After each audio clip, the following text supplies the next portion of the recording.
김성환의 시사야.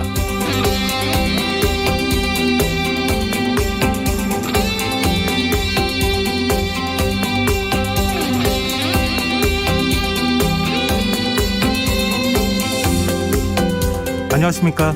시사평론가 김성환입니다. 북한이 오늘 오후 2시 34분쯤 장거리 탄도미사일을 발사했습니다. 고도와 비행거리 같은 특성으로 볼 때 대륙간 탄도미사일 ICBM으로 평가되고 있는데요. 문재인 대통령은 즉시 국가안전보장회의 전체 회의를 소집하고 북한의 미사일 발사를 강력하게 규탄하는 메시지를 내놨습니다. 김정은 국무위원장이 국제사회에 약속한 모라토리엄 선언, 즉 ICBM 발사 유예를 스스로 파기했다는 점도 명확히 했는데요. 우리 정권 교체기에 북한이 군사적 도발 수위를 높이면서 한반도 정세가 5년 전 강대강 내치 국면으로 다시 후퇴할 수 있다는 전망까지 나오고 있습니다. 문제는 다음 달 한미연합훈련과 김일성 생일인 태양절을 계기로 북한이 추가 도발에 나설 가능성도 여전히 상존하고 있다는 건데요. 이런 상황 어떻게 봐야 할까요? 대선 경선 과정에서 연일 안보를 강조해왔던 윤석열 당선인, 취임 전부터 대북 정책의 시험대에 올랐다고 해도 과언이 아닐 텐데요. 문재인 대통령과 윤석열 당선인의 만남이 시급해 보입니다. 공교롭게도 북한이 대통령 집무실 용산 이전 논란이 빚어지는 가운데 ICBM 발사를 강행했는데요. 안보 공백 우려를 불식시키기 위한 다각도의 논의가 필요하다는 점 역시 놓쳐서는 안 되겠습니다. 자세한 정치권 움직임 잠시 후 뉴스에서 자세히 살펴보겠습니다. 민주당 원내 지도부를 이끌 신임 원내대표로 박홍근 의원이 선출됐습니다. 박 신임 원내대표는 경선 과정에서 강한 야당을 만드는 데 집중하겠다는 입장을 밝혀왔는데요. 민주당이 대선 패배 후유증을 수습하고 과연 쇄신을 이룰 수 있을까요? 더 깊이 있게 들여다보는 인터뷰 시간에 민주당 최입의 비대위원과 이야기 나눠보겠습니다. 최근 오직 달러로만 원유 대금을 결제하도록 한 페트로달러 시스템에 균열이 생기고 있다는 보도가 잇따르고 있는데요. 이 목요일 코너죠. 경제 이슈를 깊이 있게 살펴보는 경제읽기에서 자세히 살펴보겠습니다. 김성환의 시사에는 청취자 여러분들의 관심과 참여 기다립니다. 방송 내용과 관련해 의견 있으신 분들은 문자 보내주십시오. 당첨된 분들께는 모바일 상품권 보내드릴 텐데요. 참여하실 번호는 샵 9730이고요. 짧은 문자는 50원, 긴 문자는 100원의 이용료가 부과됩니다. 콩 게시판을 통해서도 무료로 참여하실 수 있고요. 콩 어플리케이션과 KBS 일라디오 유튜브 채널을 통해서도 저희 방송을 실시간으로 시청 또 참여하실 수 있습니다. KBS 일라디오 김성환의 시사야. 그럼 지금 시작하겠습니다.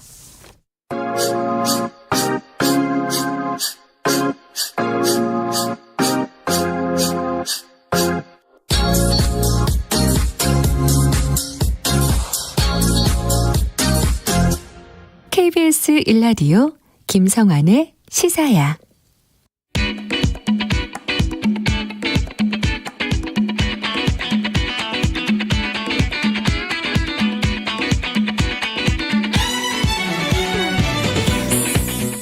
오늘 놓쳤던 뉴스 꼼꼼히 정리해드리는 뉴스야 시간입니다. 오늘은 곽재훈 프레시안 기자 나와 계십니다. 안녕하세요. 네, 안녕하세요. 네.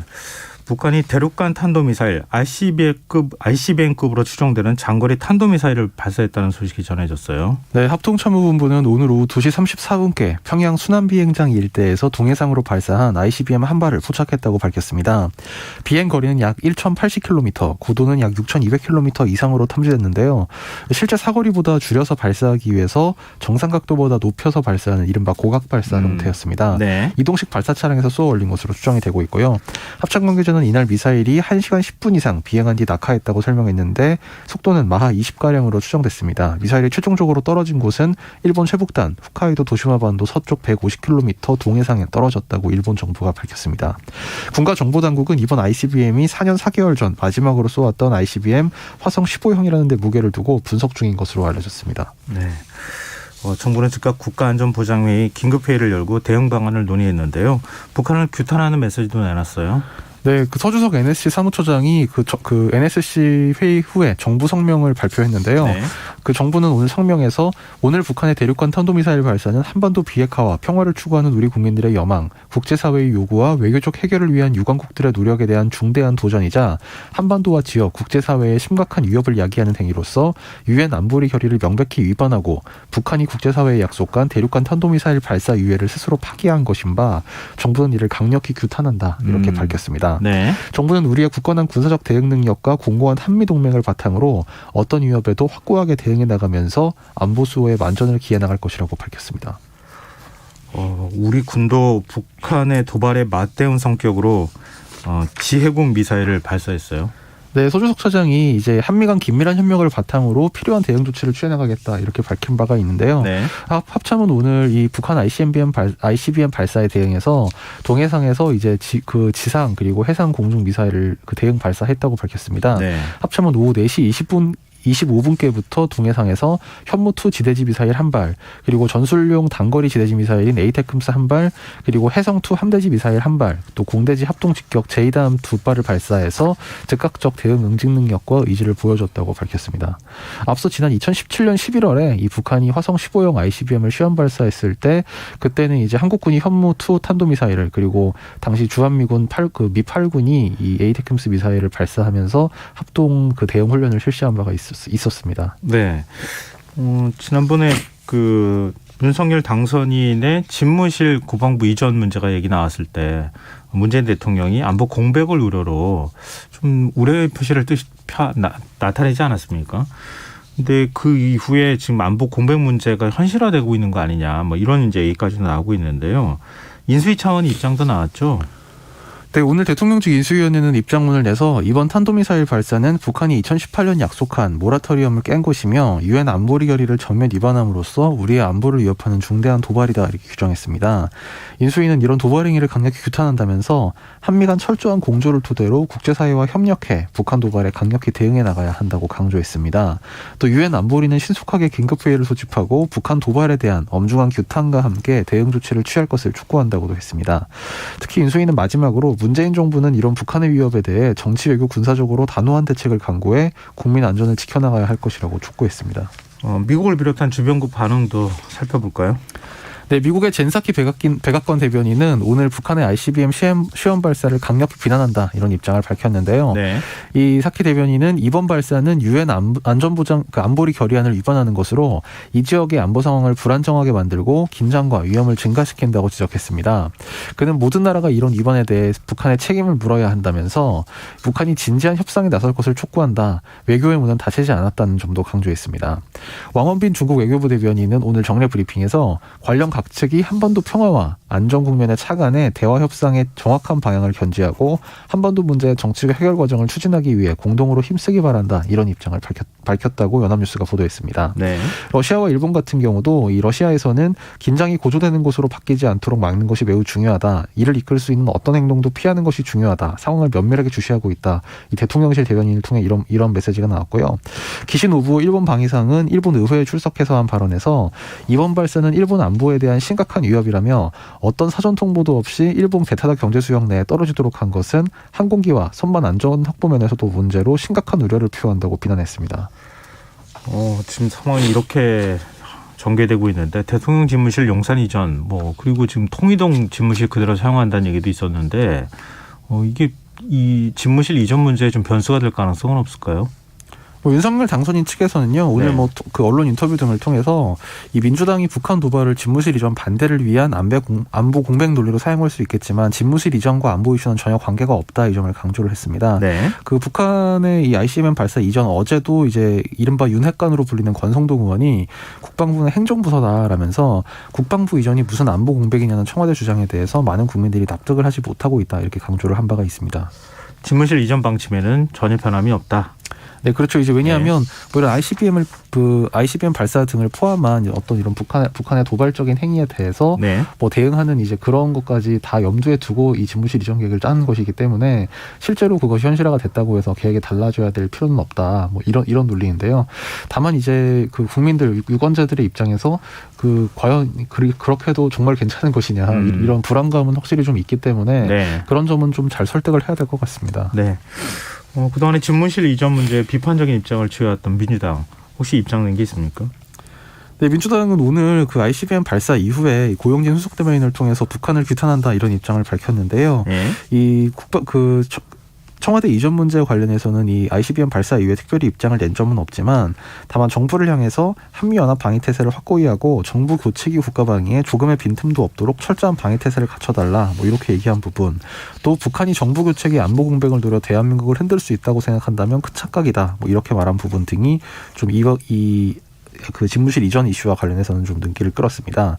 국방위 소속 민주당 의원들도 우리 군과 정부는 정권 교체기에도 이 강력한 한미 공조와 한치의 공백 없는 연합 방위 태세를 유지해야 한다고 강조했습니다. 네.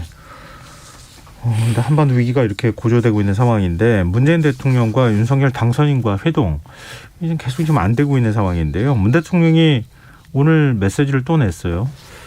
네, 사실 그 문 대통령과 윤석열 차기 대통령 당선인 간의 지금 관계는 점점 악화 일로를 걷고 있는 것 같은데요. 네. 오늘은 그러니까 앞서서는 뭐 주로 대변인들을 통한 좀 그 절제된 형태의 설전이 오갔다면 어제는 이제 양측 협상 당사자라고 할 수 있는 뭐 양측 고위 관계자, 핵심 관계자들이 직접 나서서 그 대화 과정까지 공개하면서 좀 이전 투구의 양상을 벌였는데 오늘은 심지어 문 대통령 그리고 윤석열 당선인이 직접 그 서로를 향해 날선말을 좀 주고받았습니다.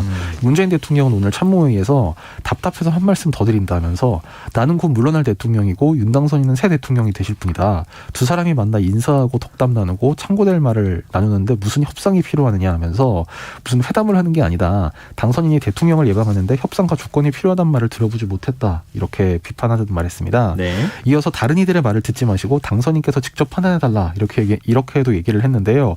이 다른 이들 말을 듣지 말라. 직접 판단하라. 이 말은 이른바 윤핵관 논란에 대해서 이제 문 대통령이 좀 비판적인 뜻을 내비친 게 아니냐 이런 해석도 나왔습니다.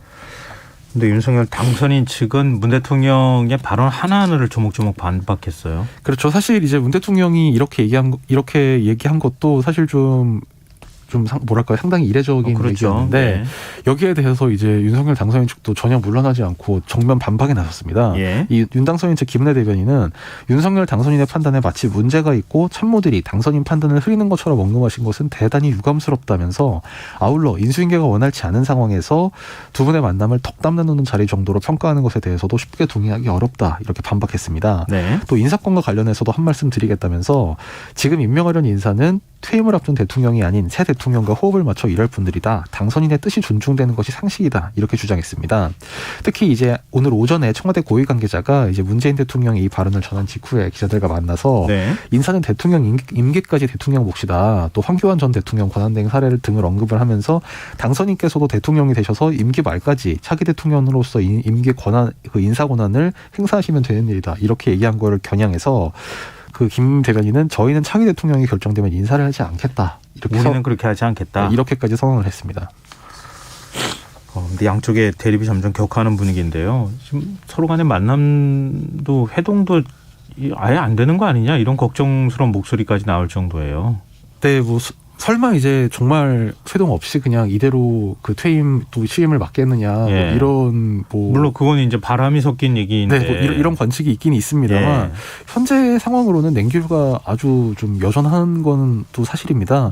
특히 이제 오늘 문 대통령이 조건 없이 만나자라는 취지의 이야기를 했고 또 윤석열 당선인도 뭐 인사 문제, 법무부 업무보고 등 문제를 두고 지금 오늘 오전에 이제 기자들과 만난 자리에서 직접적으로 비판의 메시지를 많이 냈는데 다만 그럼에도 회동 문제는 또 차원이 다른 문제 아니겠느냐 이렇게 좀 여지를 두긴 했습니다만 앞으로도 뭐 감사위원 인사든지 또 오늘 한 차례 유예가 된 법무부 인사 그 업무보고 등의 현안들이 얽혀 있고요. 특히 윤 당선인 같은 경우에는 다음 주부터 지금 지방 민생 일정을 소화하겠다 이렇게 밝힌 상태이기 때문에 그렇게 되면 이제 또 문 대통령과의 일정 조율이 더 어려워지는 게 아니냐 이런 관측도 있습니다. 근데 과거에는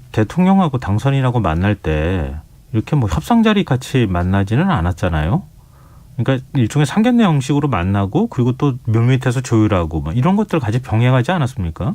그러니까 사실 당선이 되고 바로 보통은 이제 한 3, 4일 내에 만났기 네. 때문에 사실 이런 뭐 권력 이양 과정에서의 문제라든지 이런 게 불거지기 전에 오히려 그런 게 좀 전격적으로 이뤄졌기 때문에 네. 사실 만난 이후에 사실 그 권력 이양 관련해서 그렇죠. 뭐 서로 간에 마찰이 빚어지거나 있습니다만 네. 지금 같은 경우에는 사실 그 앞서서 그 한 번 이제 만나기로 했다가 급하게 취소한 적이 있었는데요. 네.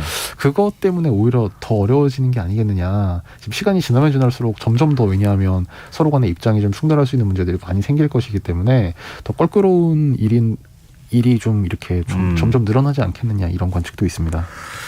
많은 국민들이 걱정하고 있다. 이거를 좀 유념했으면 어떨까 그런 생각이 드네요. 지금 여러분께서는 KBS 라디오 김성환의 시사회와 함께하고 계십니다. 계속해서 뉴스야 이어가겠습니다. 인수위가 오늘로 예정돼 있던 법무부 업무보고를 거절하는 초유일도 있었어요. 네, 사실 이게 어제까지만 해도 어제 상황도 이미 초유의 일이었는데 네. 오늘 더더욱 초유의 일이 생겼는데요. 네. 일단 어제는 대통령직 인수위원회가 법무부하고 대검찰청 업무보고를 각각 따로 받겠다 이렇게 밝혔습니다. 네. 그것도 좀 이례적인데 그 이유에 대해서 밝히기를 이 법무장관의 수사지휘권 폐지 문제에 대해서 대검과 법무부의 의견이 다르다. 그런데 법무부가 대검 의견까지 포괄해서 인수위에 보고를 할 경우에 대검의 의견이 왜곡될 수 있다. 이걸 명시적으로 공포를 하면서 오늘 업무보고를 따로 받겠다고 했었거든요. 네. 그런데 오늘 아침에는 그 원래 9시 반부터 업무보고가 예정이 돼 있었는데 불과 30분을 남겨두고 이제 인수위 정무사법행정부과 인수위원들이 기자회견을 열어서 네. 오늘 오전 예정돼 있던 업무보고는 무의미하다고 판단하고 서로 냉각기를 갖고 숙려의 시간이 필요하다고 생각해서 업무보고 일정 유예를 통지했다. 이렇게 밝혔습니다. 예. 그러니까 이게 박범계 법무부 장관이 어제 이 수사지휘권 폐지 등 윤당선인 공약에 반대 입장을 밝히는 데 대해서 업무보고 거부로 맞대응했다는 해석이 나왔는데요. 네. 이 인수위원들은 국민이 선출한 대통령 당선인 공약에 대해 정권 교체로 퇴임할 장관이 부처 업무보고를 하루 앞두고 정면으로 반대하는 처사는 무례하고 이해할 수 없다. 분노를 금할 수 없다. 이렇게 상당히 그 수준 높은 비판을 했습니다. 근데 박범계 법무부 장관이 그 입장 밝힌 거는 하루 전이잖아요. 만약에 거기에 대해서 즉각적인 대응을 할 것 같으면 어제 대응을 사실은 했었어야 맞는 거 아닌가 이런 생각도 드는데 네. 나름 어떤 뭐 판단이 작용할 만한 그런 요인들이 있었습니까? 그러니까 안철수 인수위원장이 오늘 오전 출근길에 인수위와 이른바 천막 기자실에 들렀는데 네. 이제 그 자리에서 현 정부 주무장관이 새 정부 정책에 대해 비판하는 건 적절하지 못하다 이렇게 박 장관을 비판을 했는데 네. 그 말씀하신 부분 이게 어제 나온 건데 어떻게 오늘 아침에 이렇게 전격적으로 발표가 된 거냐 이렇게 물으니까 네. 안 위원장의 답변은 이제 인수위 내부에서 소통 과정이 있었고 그런 논의 과정을 거쳐서 이제 오늘 아침에 발표를 하게 됐다 이렇게 설명을 했습니다. 네. 박범계 장관은 어떤 입장입니까? 네, 박 장관은 오늘 오후 퇴근길에 취재진과 만난 자리에서 네. 이 특별히 말하자면 지금 그 업무 보고 사태로 인해서 특별히 법무부 보고 내용이 바뀔 게 있느냐 이렇게 물으니까 특별히 논의한 게 없고 보고 문건은 다 정해져 있다 이런 입장을 밝혔습니다. 또 어젯밤까지 보고 문건을 만들었고 다른 주제가 더 추가될지는 모르겠으나 특별한 변동사항은 없었다면서 조금만 기다려달라 오랫동안 천착했던 과제에 대한 이야기니 기다려봐달라 이렇게 이야기를 했습니다. 박 장관은 앞서 오늘 오전 출근길에는 이제 업무보고 관련 질문을 하자 드릴 말씀이 없다 변수가 있는 것 같다 이렇게 별다른 답을 하지 않고 발걸음을 옮겼었습니다. 정치권 반응은 어떻습니까? 네, 여야는 각각 이제 그 인수위 그리고 법무부 쪽을 서로 옹호하면서 이제 네. 여론조사에 나섰는데요. 네. 국민의힘의 김기현 원내대표는 박범계 장관이 끝까지 목리를 부리면서 국민들의 선택에 따라 새롭게 출발하는 윤석열 정부의 수사지휘권 폐지 방침에 대해 공개 반대 의사를 표명하면서 고집을 부리고 있다. 목리에 불과하다. 이렇게 비난했습니다. 김 원내대표는 법무부 장관은 민주당에 충성하는 것이 아니라 국민에게 충성해야 하는 자리임을 명심하기 바란다면서 더 이상 이런 목리를 부릴 것 같으면 지금이라도 즉시 장관 자리에서 물러나는 것이 순리다. 이렇게 주장을 했습니다. 반면 민주당은 신현영 대변인 논평을 통해 윤석열 당선자의 법무부 업무보고 거부는 법무부에서 현 정부에서 추진한 검찰개혁을 포기하고 새 정부에 백기투항하려는 압박이고 강요다 이렇게 비판하면서 윤 당선자는 대선 공약을 통해 검찰에 대한 민주적 통제를 해체하고 특권적 권력을 돌려줘 검찰공화국을 만들겠다고 선언했고 인수위의 측근검사를 포진시킨 데 이어 업무보고를 거부하며 검찰개혁을 물어돌리겠다는 확고한 의지를 분명히 한 것이다 이렇게 주장했습니다. 양쪽의 입장이 달라도 너무 다른데요. 대검에 대한 업무 보고는 이루어진 거죠, 오늘? 네, 이 부분도 사실 상당히 눈길을 끌었는데요. 네. 오늘 오늘 인수위 대변인실은 서면 브리핑을 통해서 오전 11시부터로 계획됐던 대검찰청 업무 보고는 예정대로 이뤄졌다고 밝혔습니다. 네. 그러면서 특히 대검찰청은 법무부 장관의 구체적 사건에 대한 수사지휘권 폐지, 검찰의 독자적 예산 편성권을 비롯해 당선인이 공정상식, 법치주의 회복을 위해 공약한 사항에 깊이 공감하고 인수위에 적극 협조하기로 했다. 이렇게 발표를 했습니다. 검찰이 그렇게 하기로 했다. 네, 그러니까 검찰이 이 수사지휘권 폐지 등에 대해 깊이 공감하고 협조하기로 했다. 이렇게 브리핑을 한 건데요. 네. 그래서 뭐 일각에서 뭐 법무부 검찰 사이를 뭐 갈라치게 하는 거 아니냐 이런 좀 해석도 나왔습니다. 문재인 정부 내내 검찰 개혁 추진하지 않았습니까? 어떻게 이렇게 한 번에 뭔가 입장이 바뀌는 것 같은 분위기가 느껴지는지. 아주 퇴근길에 박 부회장이 기자들을 만나서 네. 오늘 검찰에서 이렇게 했다고 하는데 어떻게 생각하시냐고 그거를 또 어떤 기자가 물어본 모양인데요. 네네. 박 장관이 크게 다르다고 생각하지 않았는데 점점점 이렇게 답을 했다고 합니다. 네, 이것도 앞으로 굉장히 논쟁거리가 되지 않을까 싶네요. 그리고 오늘 굉장히 관심을 많이 모았던 일이죠. 전직 대통령 박근혜 씨 오늘 서울 삼성병원에서 퇴원했어요. 네, 오늘 삼성 서울병원에서 퇴원해서 이 대구 달성군 사저에 박근혜 전 대통령이 도착을 했는데요. 네. 박 전 대통령은 대통령으로 있으면서 국가와 국민을 위해 열심히 일한다고 했지만 이루지 못한 많은 꿈들이 있다면서 내가 이루지 못한 꿈은 또 다른 이들의 몫이라고 말했습니다. 박 전 대통령은 환영 인파를 향해 내가 많이 부족했고 또 실망을 드렸음에도 이렇게 많은 분들이 오셔서 따뜻하게 맞아주셔서 너무나 감사하다면서 이 자신이 그 90년대 후반 이 달성에서 선거운동을 벌이고 있을 때를 추억을 하면서 돌아갈 수만 있다면 그때로 다시 갈 만큼 그 시절이 참으로 그립다 이렇게 얘기해서 눈길을 끌었습니다. 정치 현안에 대해서는 입장을 밝히지는 않았죠? 네, 뭐 윤석열 대통령 그 당선인의 뭐 대선 승리라든지 뭐 지금 문재인 정부를 향한 뭐 비판의 말이라든지 메시지나 이런 거. 뭐 그런 얘기는 전혀 없었는데요. 네. 다만 이제 좀 약간 눈길을 끌었던 부분들은 뭐 지난 5년의 시간은 무척 견디기 힘든 시간이었다라고 얘기를 하면서 네. 힘들 때마다 저의 정치적 고향이자 마음의 고향인 달성으로 돌아갈 날을 생각하며 견뎌냈다 이렇게 얘기를 했고요. 또 나에 대한 사면이 결정된 후에 여러분들이 내가 달성에 오면 평안한 여생을 보낼 수 있도록 돌봐드리겠다는 언론 기사를 보고 깊은 감동을 받았다. 뭐 이렇게 얘기를 하면서 이 자신의 뭐 정치적 고향이라고 할 수 있는 대구에 대한 상당한 애정을 드러냈습니다. 또 이제 1998년 낯선 달성에 왔을 때 처음부터 나를 따뜻하게 안아주고 보듬어 주신 분들이 바로 이곳의 여러분들이다.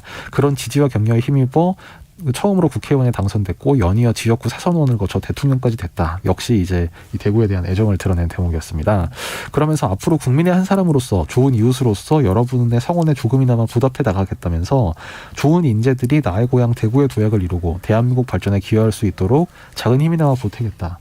이렇게 얘기한 부분이 이제 향후 어떤 정치적인 뭐 장도 진로와 관련해서는 가장 눈길을 끌었던 부분인데요. 네. 뭐 좀 구체적으로 어떻게 하겠다는 뭐 로드맵이 당연히 나온 건 아니어서 좀 지켜봐야 될 것 같긴 합니다만 뭐 좋은 인재들이 고향 대구의 도약을 이루고 뭐 이런 부분은 뭐 향후 지방선거라든지 뭐 아니면 국회의원 선거 같은 곳에서 뭐 나름의 어떤 영향력을 발휘하겠다 뭐 이런 것을 예고한 게 아니냐는 해석도 나왔습니다. 네. 뭐 대국민 메시지를 발표하던 도중에 한 남성이 소주병을 던지는 뭐 이런 일도 있었는데 그래서 아마 많은 분들이 그것도 좀 놀라는 장면이었기도 했던 것 같습니다. 그리고 문재인 대통령은 축하난을 보냈어요. 네, 박경미 청와대 대변인은 문재인 대통령이 오늘 오후 박 전 대통령에게 퇴원을 축하하는 안을 보냈다면서 늘 건강하십시오라는 문구가 적힌 축하난을 김한규 청와대 정무비서관이 유영하 변호사를 통해 박 전 대통령에게 전달했다고 밝혔습니다. 예. 이 박 전 대통령은 문 대통령에게 마무리 잘하시고 건강 잘 챙기시기 바란다는 말을 전해왔다. 이렇게 박 대변인은 덧붙였습니다. 윤석열 당선인은 조만간 찾아뵙겠다 이런 입장을 밝혔네요. 네, 그 윤석열 당선인 측 김은혜 대변인에 따르면 이 윤 대통령 당선인은 오늘 오후 5시경 이 서일준 행정실장을 이 박 전 대통령 사저가 있는 달성군 육아읍으로 보내 윤 당선인 명의의 그 퇴원 축하난을 전달했다고 하는데요. 김 대변인에 따르면 윤 당선인은 박근혜 전 대통령님의 건강이 회복되시길 바란다. 퇴원하시고 사저에 오시길 기다리며 대구 경북 방문을 연기해 왔는데 건강이 허락하신다면 다음 주라도 찾아뵙고 인사드리고 싶다라는 뜻을 전했다고 했습니다. 네, 민주당 차기 원내대표로 박홍근 의원이 선출됐어요. 네, 민주당 신임 원내대표로 이재명계 평가받는 박홍근 의원이 선출이 됐는데요. 뭐 박홍근 의원 그리고 박강원 의원 간 접전이 이어지면서 이른바 이재명계 이낙연계 간의 개파 대리전 양상으로 흘러갔다. 이런 평가가 나왔습니다. 이 민평연계 출신인 박홍근 의원은 지난 민주당 대선 경선 과정에서 이재명 전 후보를 지지하고 특히 이 후보 비서실장까지 맡으면서 이제 신 이재명계로 부상했던 그 인사입니다. 네. 막판까지 박빙이었다 이런 얘기까지도 흘러나오고 있던데요. 정치권 반응은 어떻습니까? 네, 국민의힘에서는 뭐 축하한다면서 좀 견제 메시지를 냈는데요. 국민의힘 전주의 원내대변인은 국민들이 진정으로 바라는 협치와 소통으로 민생 현안을 먼저 챙기는 국회의 모습을 보여주기 기대한다면서 민주당 역시 반대를 위한 반대가 아니라 새롭게 출범하는 윤석열 정부가 제대로 일할 수 있도록 건전한 대안을 제시하는 정당이 되기 바란다고 강조했습니다. 반면 정의당에서는 좀 개혁에 힘써달라는 취지의 목소리를 냈는데요. 네. 배진규 원내대표는 보도자료를 내서 축하 인사를 전한다면서 이 다당제 보장을 위한 선거제도 개혁 추진 방침과 관련 정치개혁이 무엇보다 선행돼야 한다. 민주당이 말로만 정치개혁을 외치는 게 아니라 다당제 연합정치로 나아가기 위한 물꼬를 잘 열어달라고 당부했습니다. 네. 뉴스 여기까지 하겠습니다. 지금까지 곽지원 프레시안 기자였습니다. 고맙습니다. 감사합니다.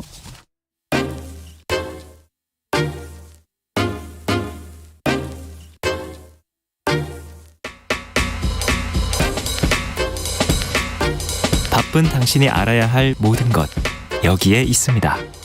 KBS 1라디오 김성환의 시사야.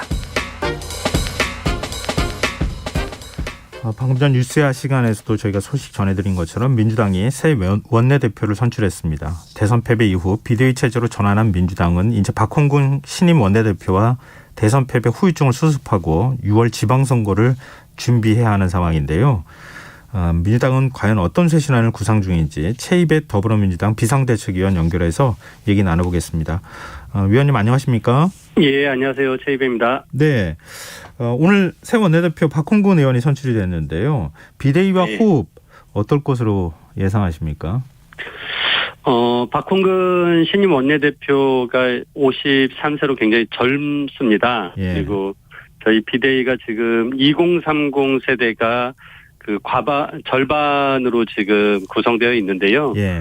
그래서 굉장히 이제 이런 부분들이 소통이 더 원활하고 호흡이 잘 맞을 것 같다. 그리고 오늘 박홍근 원내대표가 이제 당의 쇄신과 변화를 위해 헌신하는 명령으로 받아들이겠다. 쇄신과 개혁의 깃발을 들고 국민 속으로 민생 속으로 들어가겠다라고 이제 밝히셨는데요. 네. 이런 부분이 현재 우리 비대위에 계신 분들과도 매우 같은 목소리여서 굉장히 잘 호흡 맞춰서 일을 할 수 있을 것 같습니다. 그럼 지금 새 원내대표에게 가장 필요한 과제는 뭐라고 보십니까?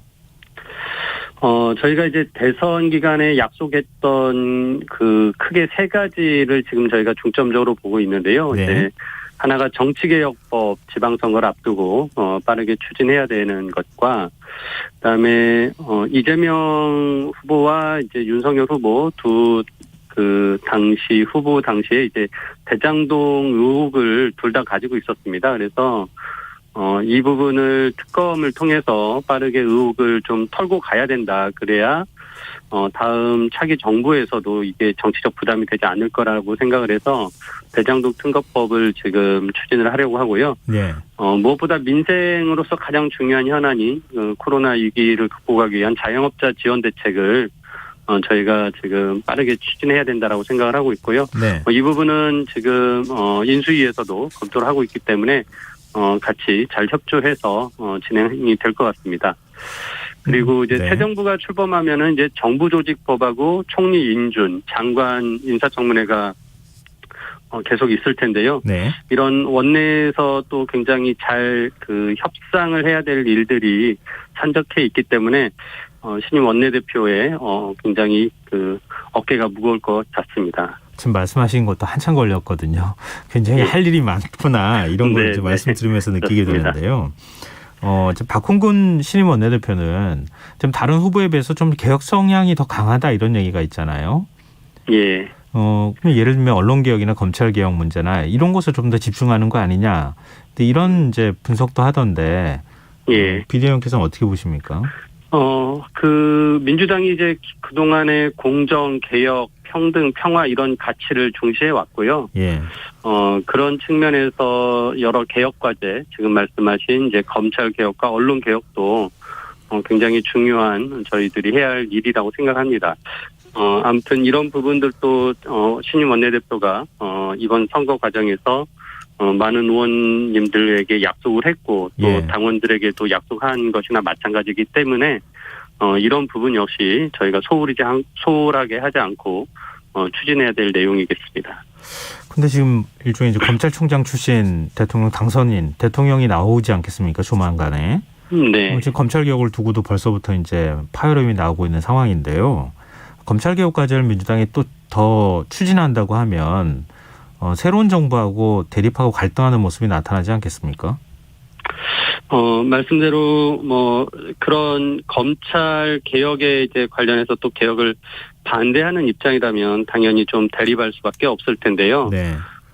저희가 이제 검찰 개혁을 이제 지난 20대 국회에서 패스트 트랙이라는 좀 굉장히 좀 힘든 과정을 거치면서 이제 해오지 않았습니까? 네. 그 과정에서 저희 역시 제 의원실에서 감금당하는 그런 네.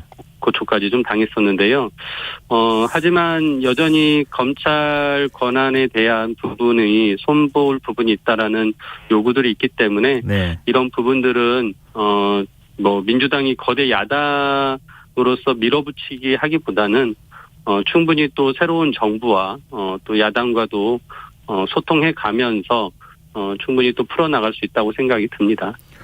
근데 차이배 비대위원께서는 그동안에 민주당의 쓴소리를 또 많이 해오셨잖아요. 네. 문재인 대통령을 향해서도 쓴소리 하셨다가 이른바 예. 친문계라고 불리는 의원들이 집단으로 반발하는 일까지 있었는데요.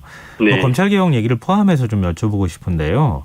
이른바 이제 조국 사태와 관련되는 문제까지 다 포함되어 있는 거 아니겠습니까? 그렇죠. 예. 그러니까 지금 민주당이 대선에서 패배했으면 자성하고 성찰하는 목소리를 내야 되는데 만약에 다시 또 검찰개혁 문제가 화두가 되거나 개혁 문제가 다시 화두가 돼서 갈등이 일어나게 될 경우에 민주당 입장에서 상당히 부담스럽지 않겠습니까?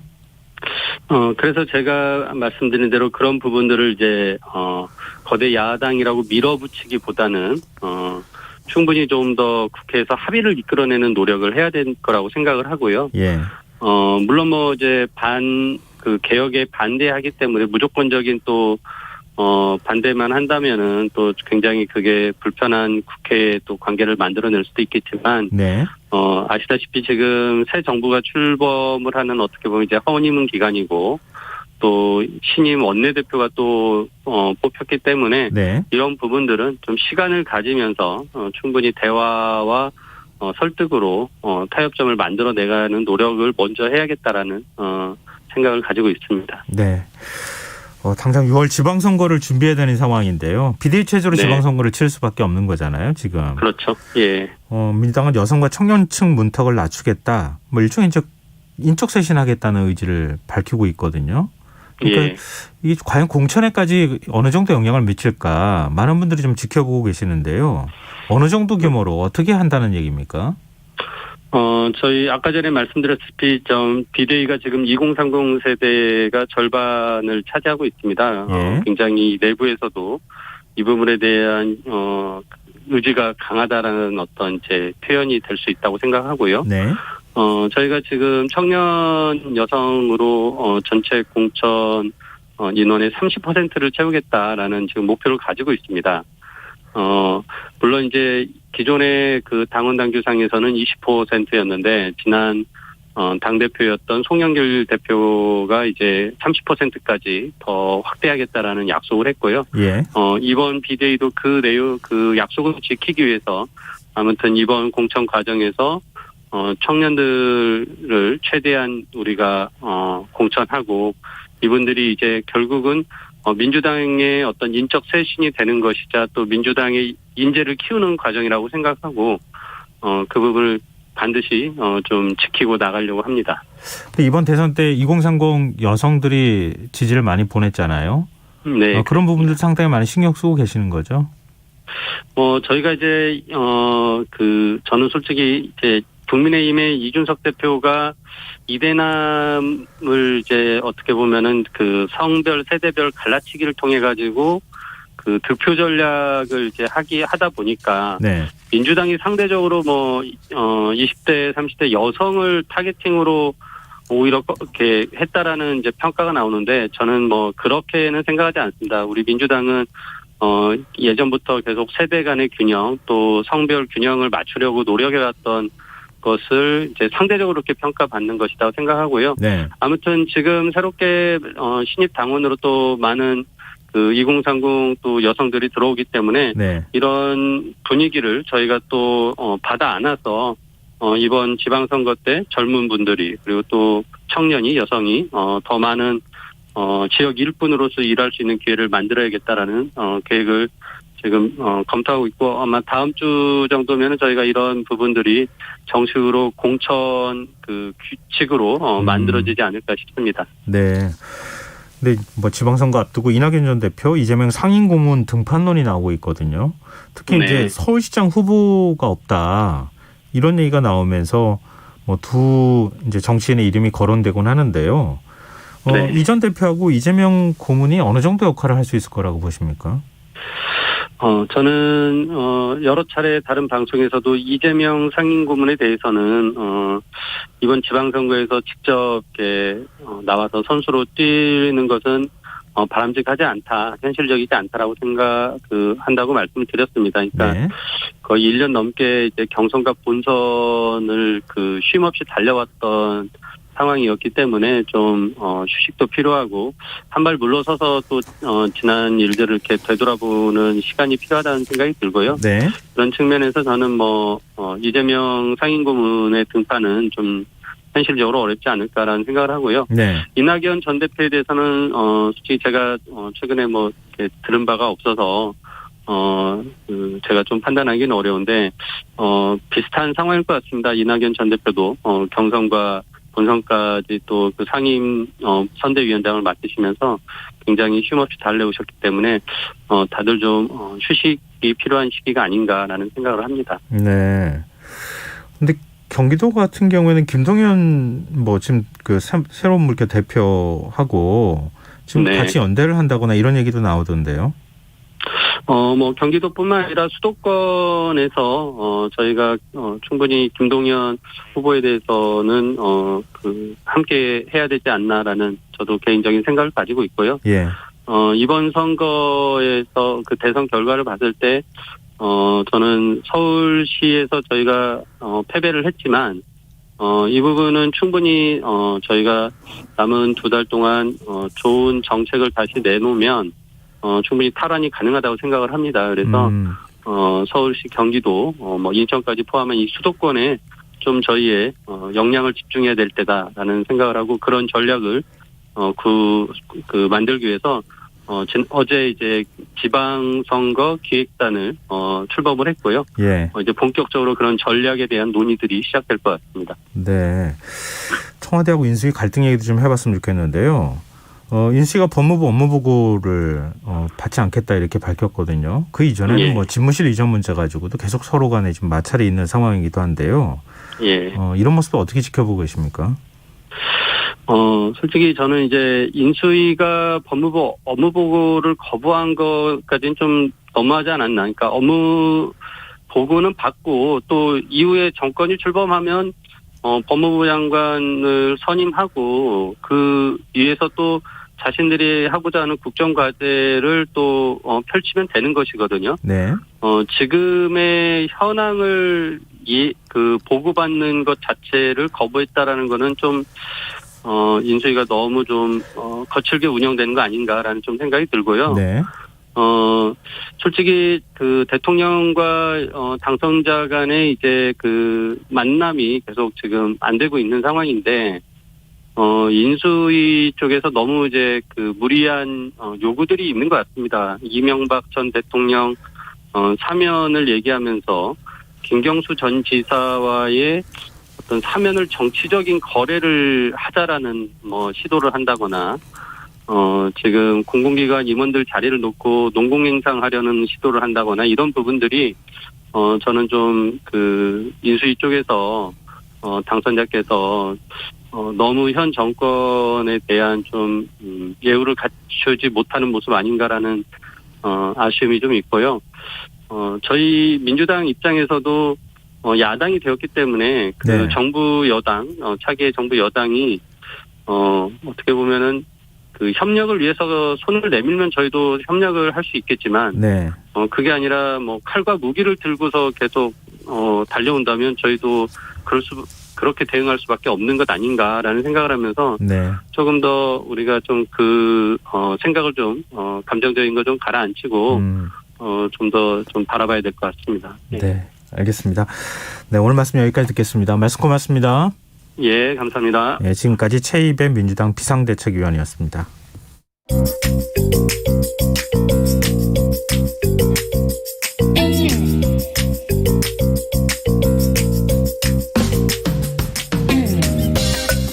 복잡한 정책부터 실물 경제와 투자까지 눈여겨봐야 할 경제 이슈를 깊이 있게 살펴보는 시간입니다. 경제 읽기 김치형 경제 전문 기자 전화로 만나보겠습니다. 안녕하십니까? 네, 안녕하세요. 네, 오늘 페트로 달러에 대한 얘기를 해주신다면서요. 이게 사실 좀 용어가 낯설어요. 네. 이게 어떤 우리가 의미입니까? 예. 네네. 우리가 원유나 천연가스를 거래할 때 주로 달러를 사용합니다. 네.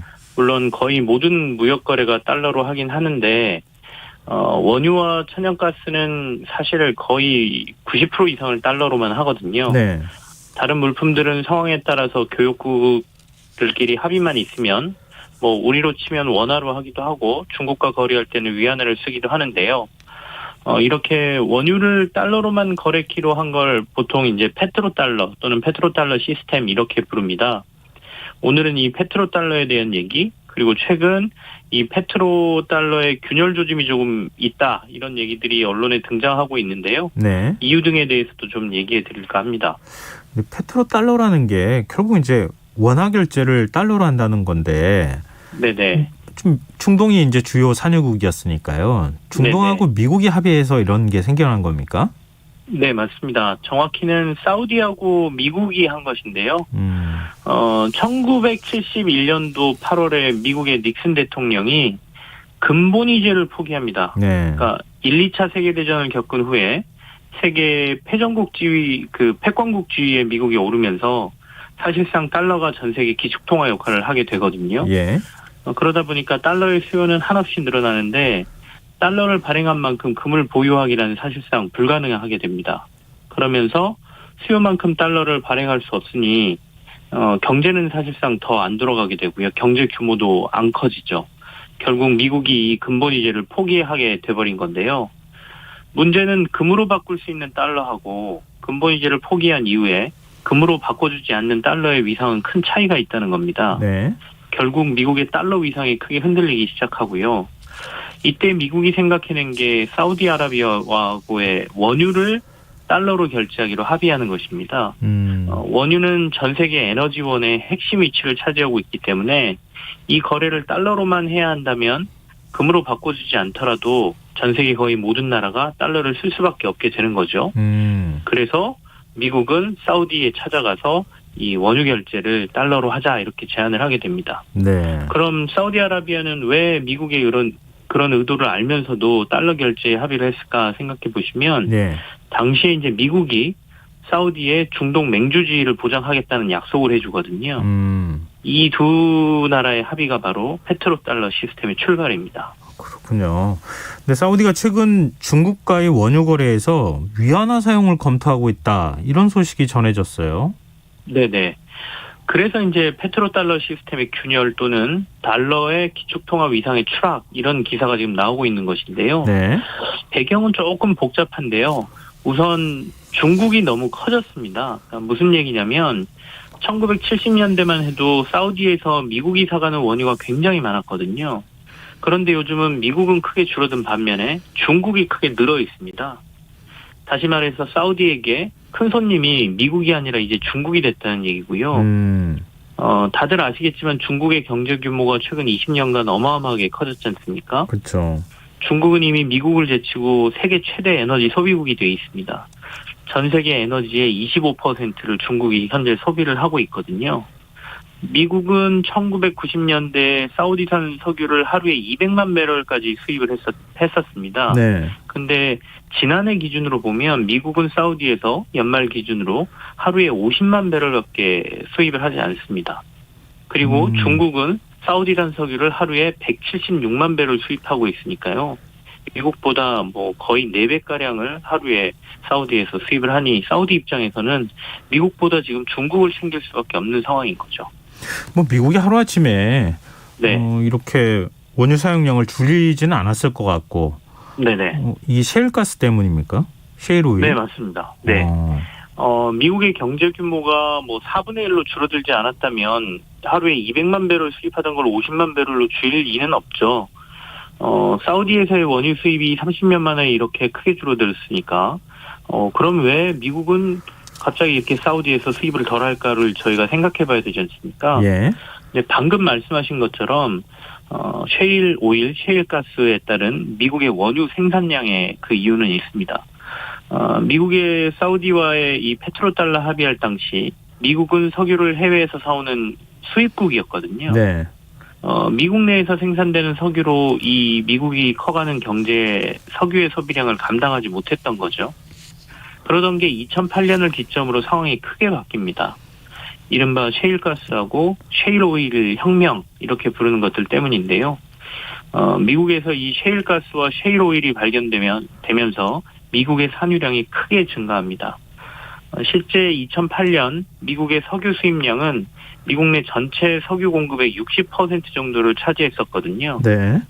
이게 2019년도에 3%까지, 그러니까 석유 수입량이요. 예. 3%까지 뚝 떨어집니다. 미국은 1970년대 미국 내에서 생산된 원유를 외부로 반출하지 못하게 하는 석유 수출 금지법이라는 것까지 만들었었거든요. 네. 그러니까 그 당시에는 우리가 쓸 것도 없는데 밖에다 내다 팔지 말라는 거였습니다. 그러니까 내부에 있는 석유를 밖으로 팔게 되면 가격이 더 올라가서 물가도 흔들리고요. 그래서 물가를 잡는 방안으로 사실은 이 석유 수출 금지법이 만들어졌었거든요. 예. 그런데 이 법마저 2008년도 이후에 미국은 폐기해버리고 남아도는 석유를 밖으로 수출하는 상황이 되는 거죠. 그래서 2018년도가 되면서 미국은 전 세계 최대 산유국 지위에 올라서게 됩니다. 전 세계에서 석유를 가장 많이 생산하는 나라는 중동의 사우디가 아니라 미국인 셈이고요. 네. 이렇게 되면서 미국의 정책도 조금씩 변화가 찾아오죠. 중동의 전략적인 어떤 중요성이 떨어졌다, 가치가 떨어졌다 이런 얘기가 네네. 바로 이런 배경에서 나오는 거잖아요. 네, 맞습니다. 근데 이렇게 돼버리면 페트로달러 시스템에 좀 균열이 생기는 거 아닙니까?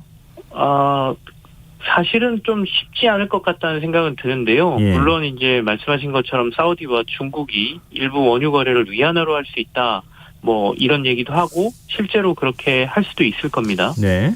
사람들이 원유 결제를 달러로 사용하는 건 사실 페트로달러 시스템 때문도 있지만 달러의 기축통화의 지위가 굉장히 공고하기 때문이거든요.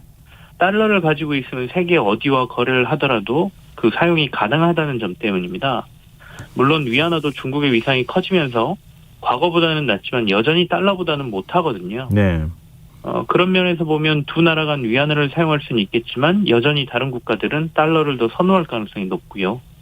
더구나 미국이 최대 산유국이 돼 있다고 말씀을 드렸지 않습니까? 네. 미국은 당연히 달러를 사용할 테니 단순히 사우디와 중국이 위안화로 원유를 거래한다 하더라도 달러의 기축통화 위치가 그렇게 크게 흔들릴 가능성은 많지 않아 보입니다. 근데 페트로달러 합의 때 미국이 사우디의 지위, 그러니까 중동의 맹주 자리를 보장해 주기로 했다면서요. 네, 그렇습니다. 그럼 그것도 흔들려야 되는 거 아닌가요? 사실 사우디가 중국과 위안화 결제 얘기를 꺼내는 건 미국이 이미 사우디를 이른바 패싱하고 있다는 것 때문인데요. 예. 시쳇말로 사우디가 좀 미국에 삐쳐 있다 이렇게 보시면 되겠습니다. 그러니까 페트로달러를 합의할 당시 미국의 상황하고 지금의 미국의 상황이 크게 바뀌면서 미국 입장에서도 중동이 예전만큼 매우 중요한 상황이 아닙니다. 네. 그렇다 보니까 과거보다 강하게 사우디를 옹호하지 않고 있습니다. 실제 미국은 사우디의 예멘 내전 개입을 지지하지 않았고요. 예. 이란의 제재를 풀어주려고 하고 있죠, 지금. 사우디 입장에선 이란은 중동의 맹주 자리를 위협하는 국가거든요. 그렇죠. 그리고 아프가니스탄에서 미군이 갑자기 철수하는 것도 사우디 입장에서는 동맹의 신뢰를 저버린 것으로 해석할 수 있는 부분이고요. 이렇다 보니까 지난달 바이든 대통령이 사우디에 증산을 요청하기 위해서 전화통화를 시도했었지만 사우디의 빈살만 왕세자가 이를 거부했다는 뉴스도 지금 들려오고 있고요. 네. 사우디 입장에서는 미국이 먼저 시작했다 이렇게 볼 수 있는 거죠. 그러니까 그럼 우리도 달러 안 쓰고 위안화 써버린다. 이런 약간의 으름장 성격도 있는 것으로 보입니다. 이게 엄포로 끝날지 실제 실현이 될지 미국의 네. 압박을 견딜 수 있을까 이런 생각이 좀 들기는 하는데요. 네. 근데 최근에 이제 러시아 경제 제재 소식 계속 들려왔었잖아요. 네. 뭐 우크라이나 전쟁 때문에요. 근데 유럽으로 나가는 천연가스와 석유 결제를 루블화로 하겠다. 이렇게 발표했거든요. 이것도 그러면은 달러의 위상에 좀 영향을 미칠 수 있나요? 일부는 영향이 있을 수 있을 것 같고요. 예. 언론에서도 달러화의 기축통화 지위가 흔들린다 이런 해석도 내리긴 했는데요. 어떻게 보면 이게 참 막 나가는 건지 러시아의 배짱인지 잘 모르겠는데요. 네. 요즘 푸틴의 행보를 보면 참 대단하다 싶기도 합니다. 이 러시아의 우크라이나 침공으로 새삼 러시아가 세계 에너지 시장에서 차지하는 비중이 느껴지고 있는 상황이죠. 러시아는 석유 생산 빅3 국가에 해당이 되고요. 예. 천연가스는 세계 2위의 생산국이고 최대 수출국입니다. 그리고 유럽으로 소비되는 천연가스의 절반을 러시아가 담당하고 있고요. 미국은 앞서 말씀드린 대로 최대 산유국이니 러시아 천연가스와 원유 수입 금지를 하겠다라고 하니 바로 시행을 할 수가 있었지만 이 상황이 다른 유럽 국가들은 이 러시아산의 천연가스하고 원유를 수입 금지하자라는 말은 나왔지만 또 바로 행동에 못 들어가고 있거든요. 네. 달리 다른 데서 대안이 있어야 되는데 이 많은 수요를 가져올 대안이 딱히 없기 때문이라고 보시면 될 것 같습니다. 그걸 이미 알고 있는 러시아가 루블화로 지급했다는 배짱을 지금 부리고 있는 건데요. 아시겠지만 지금 루블화는 가치가 막 폭락하고 있고 네. 가지고 있어도 지급하는 것도 애매하고 받아놓으면 그것도 더 애매한 상황이어서 유럽 국가들은 루블화 결제를 결코 원하지는 않을 텐데요. 사실 유럽 국가들에게 루블화 결제를 러시아가 얘기하는 건 자신들에 대한 경제 제재에 반발하는 걸로 봐야 하거든요. 예. 더 중요한 건 이제 러시아와 중국 간의 위안화 결제가 나왔다는 얘기를 조금 더 저희가 눈여겨봐야 될 것 같습니다. 그러니까 전쟁을 일으키기 전에 러시아가 중국과 대규모 천연가스 공급 계약을 이미 맺었고요. 이 중 일부를 위안화로 하겠다라고 했었습니다. 네. 이건 앞서 이제 사우디와 중국 간 위안화 결제 얘기하는 또 조금 다른 얘기가 되거든요. 예. 지금 중국이 천연가스와 석유에 대한 최대 세계 수입국이고요. 예. 중국은 이 에너지원을 안정적으로 공급받아야 되는 상황이기 때문에 러시아가 굉장히 필요한 상황이죠. 러시아 입장에서는 미국이 최대 산유국이 되면서 에너지의 패권을 잡으려고 하는 상황에서 네. 러시아는 든든한 소비처가 필요한데 유럽하고는 지금 약간 틀어질 상황이 됐지 않습니까? 네. 중국은 굉장한 동맹 국가가 되는 겁니다. 그래서 지금 이 두 국가를 중국과 러시아가 과거 레닌의 마르크스주의로 뭉쳤다면 이제 석유와 천연가스를 중심으로 다시 하나가 되고 있다 이렇게 표현하기도 합니다. 실제 러시아는 중국으로 이미 천연가스 공급 파이프라인을 건설해 놨는데 이 천연가스 파이프라인의 이름이 시베리아의 힘입니다. 그게 에너지 패권 다툼이 시작됐다 이렇게도 얘기할 수 있겠네요. 네네 맞습니다. 이게 참 여러 가지 면에서 그 중간에 또 우리나라가 끼어 있는 상황인 거잖아요. 네네. 앞으로 이제 네. 이 에너지 패권 다툼은 더 치열해질 것으로 보이는데요. 예. 이 탈탄소 정책 때문에 더욱 그럴 것 같습니다. 석유의 의존도가 좀 떨어질 테고 다양한 에너지원들에 대한 싸움이 벌어질 텐데 우리나라도 석유하고 천연가스는 없지만 풍력, 태양광 그리고 수소는 충분한 기술력과 경쟁력을 가지고 있거든요. 네네. 더군다나 자동차와 배터리 기술이 좋기 때문에 미래를 보다 크게 그리고 우리나라도 좀 다가서야 할 때인 것 같습니다. 아이고, 네, 걱정되는 게 많네요. 네. 경제 읽기 지금까지 김치영 경제전문기자였습니다. 고맙습니다. 네, 감사합니다. 김성환의 시사 1부 순서는 여기서 마무리하겠습니다. 전 11시 정각 2부에 다시 오겠습니다.